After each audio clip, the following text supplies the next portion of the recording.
Pov. Shelin. Malam ini, saat aku pulang ke rumah mertuaku, mendadak ibu menyuruhku untuk masuk ke kamar. Beliau berkata bahwa beliau ingin berbicara dengan suamiku. Aku pun menuruti, tanpa sedikit pun membantah. Meskipun sebenarnya dalam hatiku, aku bertanya-tanya. Aku takut, ada yang mereka rahasiakan dariku. Aku segera masuk ke kamar. Mengunggah kata-kata bijak yang mengandung motivasi. Bukankah tulisan yang baik juga nantinya akan menjadi amal jariah kita di akhirat kelak? Semoga saja. Aku menyibukkan diriku dengan ponselku. Aku tidak berani untuk mengendap-endap dan menguping pembicaraan mereka. Biarlah nanti Mas Malik juga akan menyambangiku jika sudah selesai urusannya dengan ibu. Aku bisa bertanya kepada suamiku nanti. Itu pun jika suamiku berkenan menjawabnya.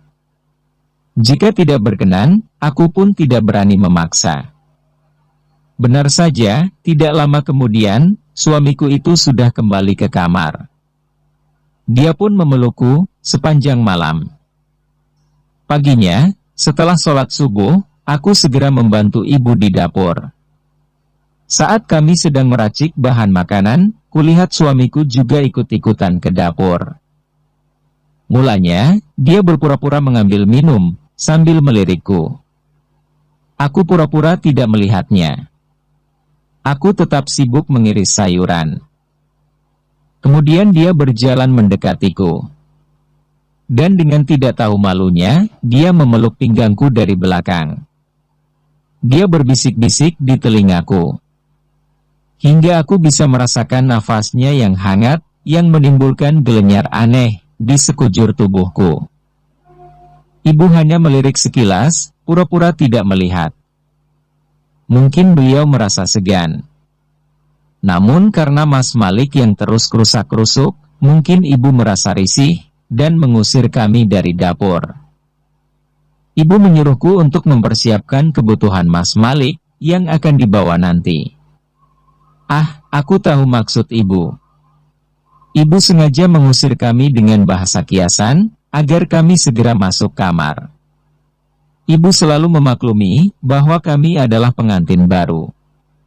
Setali 3 uang, dengan ayah mertuaku. Hingga akhirnya suamiku membawaku berbaring di kamar, dengan begitu mesra. Kubuka lembaran pagi ini, dengan perasaan debar di dada yang begitu membuncah, menikmati semua rasa yang disuguhkan oleh kekasih halalku. Dia yang selalu memanjakanku dengan semua caranya, yang begitu istimewa. Sebenarnya setelah aku berhasil membuatnya mabuk kepayang, lemas dengan keringat yang begitu bercucuran, aku ingin bertanya kepada suamiku, tentang perempuan yang dikatakan ibu. Namun sepertinya suami tampanku itu sedang terburu-buru untuk berangkat bekerja. Sudah hampir terlambat, katanya. Hingga aku pun urung untuk menanyakannya. Jujur, ada perasaan yang mengganjal tentang perempuan itu.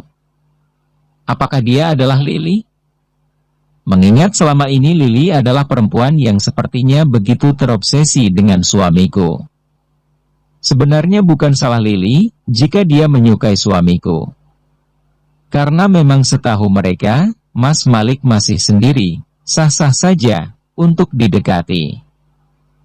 Setelah suamiku berangkat ke lokasi syuting, dan ayah mertuaku juga berangkat bekerja, aku pun hanya tinggal di rumah, bersama ibu, dan bersama pembantu, yang datang pagi, dan pulang menjelang sore.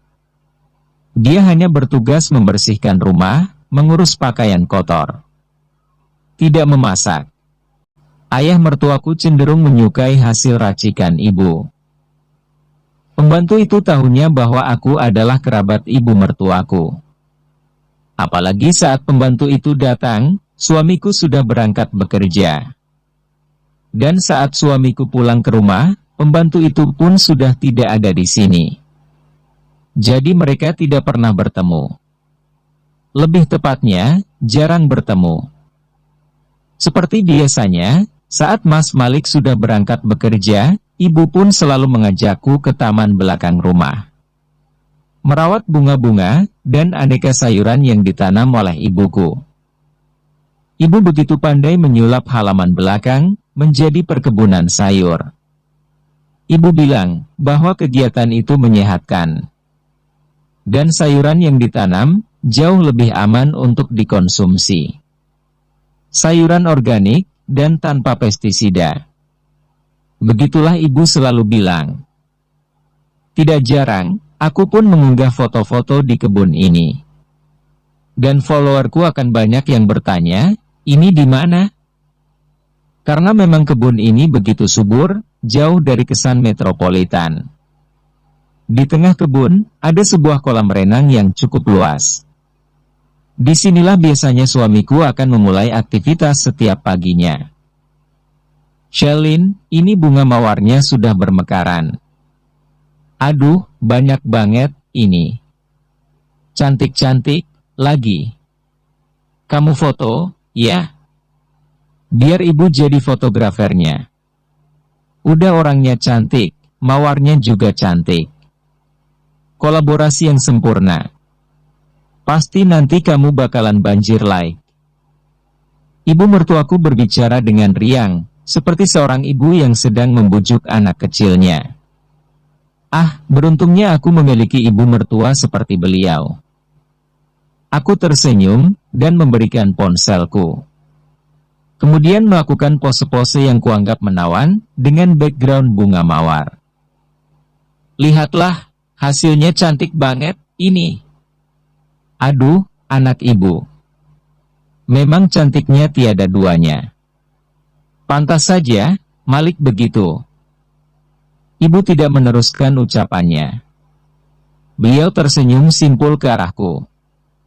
Kemudian netranya kembali menatap layar ponselku dengan binar kebahagiaan. Buruan, di-post, siapa tahu, nanti ada tawaran endorse lagi, ucap ibu. Aku pun menuruti apa yang diperintahkan oleh wanita yang telah melahirkan suamiku itu. Ibu sibuk dengan tanamannya, sementara aku sibuk dengan ponselku. Bu, sebenarnya ada tawaran memperagakan baju muslim hari ini. Kira-kira Mas Malik, boleh enggak, ya? Dekat kok, Bu. Tidak jauh. Paling setengah jam dari sini. Waktunya juga cuma sebentar, nanti sebelum Mas Malik pulang, insya Allah Shelin sudah sampai rumah duluan. Aku berbicara lirih kepada ibu mertuaku, takut jika nanti beliau tidak berkenan. Jikapun beliau tidak berkenan, aku pun tidak akan memaksakan. Benarkah? Jangan khawatir, nanti ibu yang bicara sama Malik. Tapi, ibu ikut, ya. Ibu juga bosen di rumah terus. Lagian ibu juga pingin, lihat kamu lenggak-lenggok di atas apa, itu namanya. Tidak kusangka, ternyata ibu justru menanggapi keinginanku dengan sebuah dukungan. Mata beliau tampak berbinar bahagia. Di atas jadwal, Bu, jawabku. Akhirnya kami pun bersiap-siap untuk pergi ke tempat itu. Bahkan ibu justru lebih bersemangat daripada aku. Fit, kamu lanjutkan pekerjaan kamu, ya? Saya nanti mau pergi sama Shelin, ucap ibu pada Mbak Fitri, pembantu di rumah ini. Bu Rahma, mau kemana? Tanya Mbak Fitri. Saya mau ngantar Shelin bekerja. Dia kan model. Ibu berbicara dengan bangga. Iya, Bu. Selamat, ya. Ibu sebentar lagi mau ngunduh mantu, kan? Saya baru lihat pagi ini. Ucapan Mbak Fitri tak urung membuat kami terkejut. Aku dan ibu saling berpandangan. Kami sama-sama terhenyak dalam beberapa waktu. Mungkin kami sedang memiliki pertanyaan yang sama di hati kami masing-masing. Ibu kok kayaknya kaget? Bukannya semalam calon istrinya Mas Malik ada di sini? ya? Ini, videonya saja trending, Bu, di YouTube. Judulnya meminta restu, Mbak Fitri memberikan ponselnya kepada ibu. Ibu pun melihatnya, kemudian memberikan ponsel itu kepada pemiliknya. Kamu lanjutkan saja pekerjaan kamu. Itu video, cuma bohong. Siapa juga yang mau punya menantu kayak dia? Lagian Malik juga ogah sama dia. Karena Malik sudah punya wanita yang jauh lebih baik. Kamu lanjutkan saja pekerjaan kamu. Jangan urusi gosip murahan, gosip yang tidak jelas seperti itu. Ibu melangkah menggandeng tanganku, ikut masuk ke kamarku. Mbak Fitri masih berdiri di tempat semula, sambil terus menatap kami. Mungkin dalam hatinya bertanya, mengapa aku sering keluar masuk ke kamarnya Mas Malik. Ibu segera menutup pintu, dan mengajakku duduk di bibir ranjang. Shelin, semalam memang Lily datang ke sini. Dia menangis terseduh-seduh. Menceritakan tentang Malik. Katanya tadi malam dia melihat Malik membawa perempuan, sehingga dia menyusul sampai ke rumah. Kamu jangan khawatir. Malik juga semalam tidak melakukan apa-apa, karena di situ juga ada ayah dan ibu. Bahkan ibu malah menyuruh Malik untuk pergi tidur, sebelum Lily pulang. Membujuk Lily, ternyata susah sekali. Dia tidak mau pulang, jika tidak diantar oleh Malik. Ibu tentu saja keberatan. Ibu memujuknya dengan susah payah. Akhirnya dia baru mau pulang. Setelah permintaannya kami turuti. Dia minta berfoto sama ibu dan ayah. Tidak tahunya, jika ujung-ujungnya foto itu dijadikan konten. Sekali lagi, menjadi istrinya Malik itu memang tidak seindah yang dibayangkan. Kamu harus banyak bersabar. Tidak boleh menelan berita mentah-mentah. Jika ada berita yang tidak mengenakan, tanya ibu, tanya ayah, tanya suamimu. Ibu yakin, Malik adalah anak yang baik. Dia juga insya Allah akan menjadi suami yang baik bagimu. Kamu dukung karirnya, seperti ibu yang telah mendukungnya dari titik nol. Aku menyimak semua yang beliau ucapkan. Dari ibu mertuaku inilah, aku belajar banyak hal. Yaitu tentang kesabaran dalam menjalani kodratku sebagai seorang istri publik figur. Semoga saja, untuk kedepannya aku tetap kuat. Aku tidak sendirian. Ada suami yang selalu mempertahankan aku. Ada ayah dan ibu mertua yang begitu menyayangiku. Ada orang tuaku yang selalu mendukungku. Ada Kak Ronald juga, yang pasti akan selalu membela aku. Aku tidak sendirian. Aku tersenyum menatap ibu, seiring tangan ibu yang meraih pundakku, dan kemudian memelukku dengan hangat. Alhamdulillah, aku dikelilingi oleh orang-orang yang begitu baik. Sekali lagi, aku menikah dengan Mas Malik, dengan paket kebaikan yang begitu komplit. Aku berangkat ke studio, membawa mobil yang dibelikan oleh suamiku. Mobil mewah, yang bahkan lebih mewah dari mobil suamiku. Ibu ikut serta.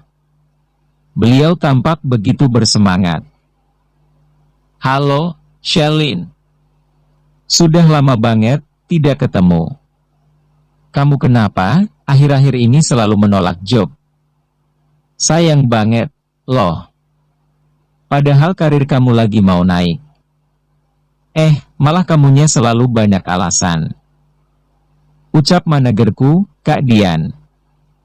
Dia sudah kuanggap seperti kakakku sendiri. Kalau memang kamu sudah hijrah, aku bisa mencarikan job yang sesuai dengan karakter kamu saat ini, lanjutnya. Ya, deh. Tapi gak janji juga, soalnya aku jarang ada waktu senggang, jawabku. Shelin, itu bukannya ibunya Zain Malik itu, ya? Kok bisa? Kamu datang sama dia. Bersambung.